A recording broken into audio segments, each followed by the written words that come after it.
Hi, I'm Beverly Chester, and I'm talking today about Ohio breastfeeding trends. Currently, Ohio ranks 44th out of all 50 states, where only 47% of mothers still breastfeed an infant by 6 months of age. And this statistic includes women who breastfeed while supplementing formula, not just infants who are exclusively breastfed. In 2016, a report showed that 20% of Ohio infants are exclusively breastfed until 6 months of age.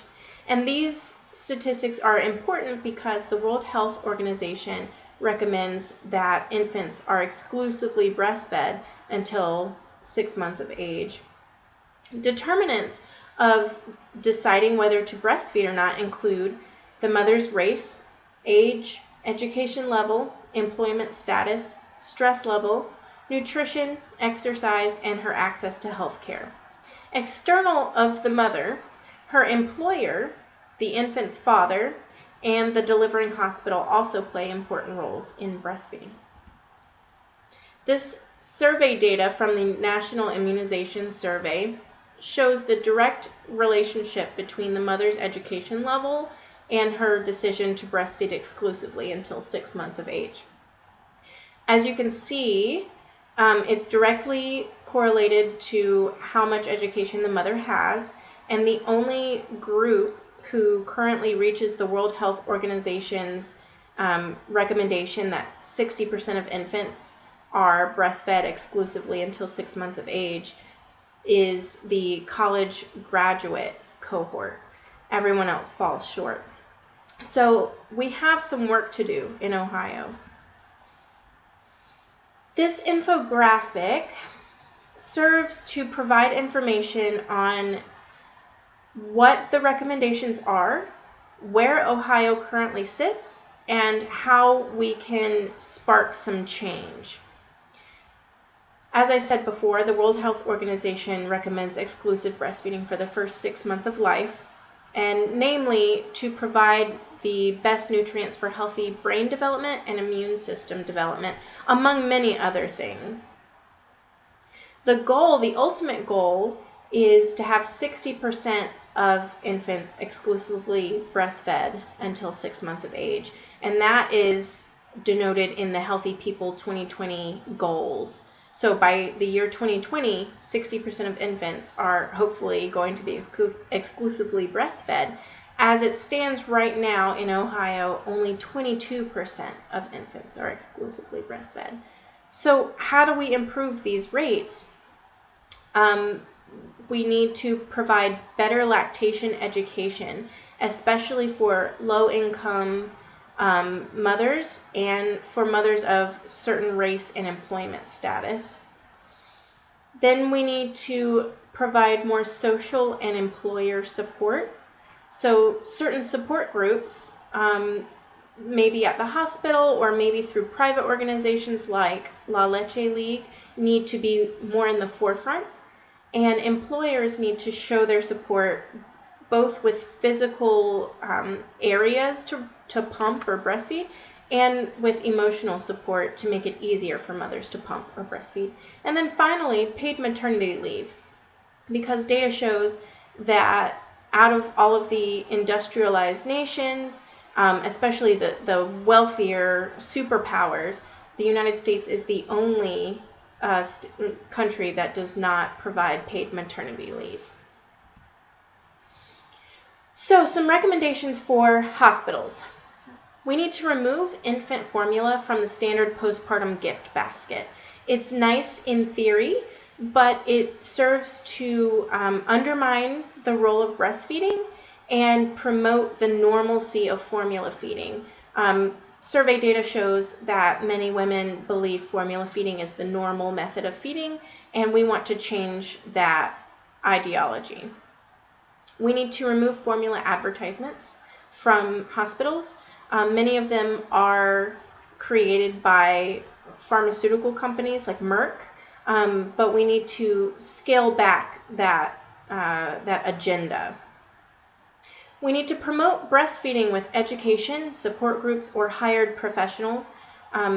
Many hospitals fall short on lactation consultants or doulas or people who can help educate mothers, especially low-income mothers, on breastfeeding, how it's done, the appropriate latch, and so that's left up to providers who often also fall short in their education. We should promote social support groups within the clinical setting. So if doctors don't know how to make a better latch for an infant, they need to provide the name of a social support group for the woman to seek out. So the healthcare providers, we need to improve your personal education on breastfeeding. Many times breastfeeding is this lost art. It's not something that doctors are learning in medical school, and without that information at the forefront of their knowledge, they're not going to be able to help women. So their education on making better latches, or how often women should be breastfeeding, or how many calories they should be eating to breastfeed, all of that needs to be known by the providers.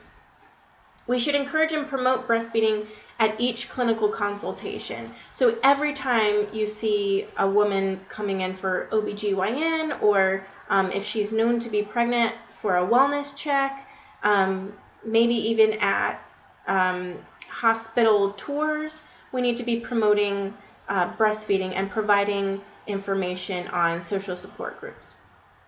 Again, we should remove advertisements that promote infant formula. So a lot of the time this will be left up to the providers to bring this up to their hospitals. We should promote social support groups within digital and paper advertisements, just to get the word out to as many women, especially in the low-income cohort. The American Academy of Pediatrics already promotes breastfeeding, but it doesn't encourage more education among healthcare providers that would help dispel the myths of breastfeeding. So we need to do better to provide some incentive for healthcare providers to seek out ACOG meetings, or partner with some organization.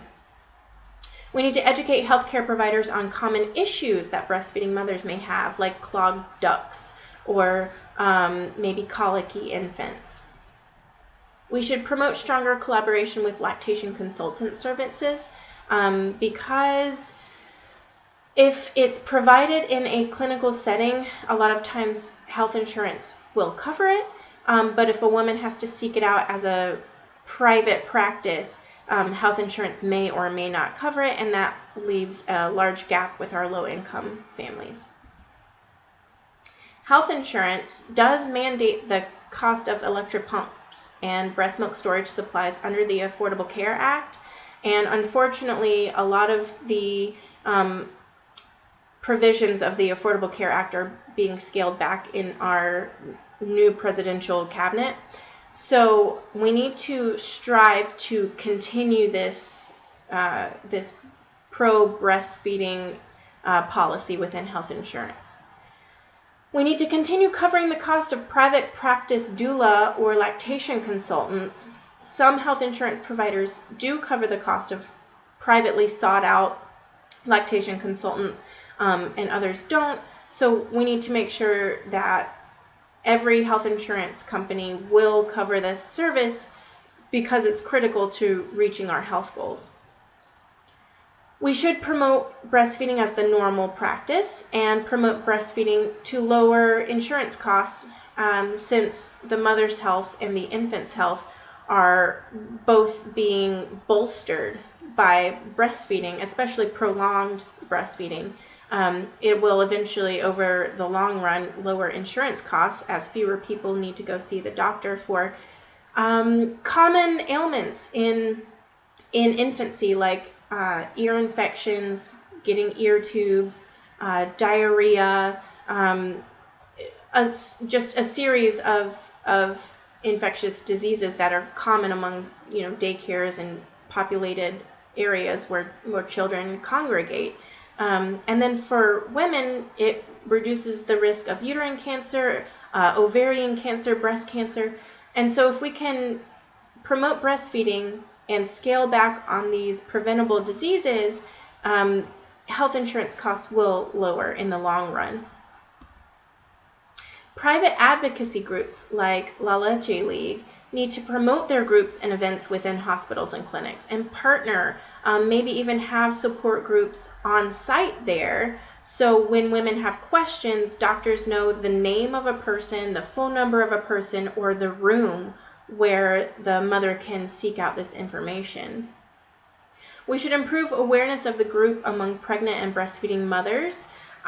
Personally, in my neighborhood in Ohio, I don't ever see any kind of advertisements, even in the library and community settings. So we should seek out those community areas, public libraries, Head Start preschools, where low-income families take preschool-age children, maybe even awareness walks. There's many avenues to explore there. Schools and daycares can do their part. Head Start preschools need to partner with these private and public breastfeeding social support groups, namely for the low-income families to have a fair shot at improving their breastfeeding rates. They need to utilize digital and paper advertisements for breastfeeding. Again, I don't ever see breastfeeding ads around in the community, and my child goes to a largely subsidized daycare out in town, and I don't ever see breastfeeding advertisements or books or support group information there. We need to provide employees with time to pump and secure areas for pumping at work, because if we want to improve breastfeeding, we need to practice what we preach. So if we're encouraging breastfeeding among mothers, you need to provide this service, or this not even privilege, you need to provide the support for mothers at your workplace, your employees, to achieve the breastfeeding that we are asking them to do. We should teach appropriate sex education, including the use of a woman's body to feed her children. As a sex educator, I know this is a largely untouched topic, and it's not in any state-mandated criteria for sex education, and it should be. At the County Health District, we need to promote breastfeeding with digital and paper advertisements, improve partnerships with private advocacy groups, again, La Leche League or something similar, and be more present in the community with breastfeeding information. Public support groups, awareness walks, educational programs, Head Start preschool outreach, a lot of avenues are untouched. The Ohio Public Health Association needs to improve clinical education programs to promote breastfeeding among health providers. So again, promoting health providers to do their own personal education. We should push researchers and clinicians to explore innovative ideas to encourage breastfeeding. If we only go the normal routes, it may or may not achieve the rates that we want it to. It will be a good start, but in order to really make a big change, we might need something new and innovative. And again, OPHA should be present in the community with support groups, awareness walks, educational programs, and Head Start preschool outreach, among other things.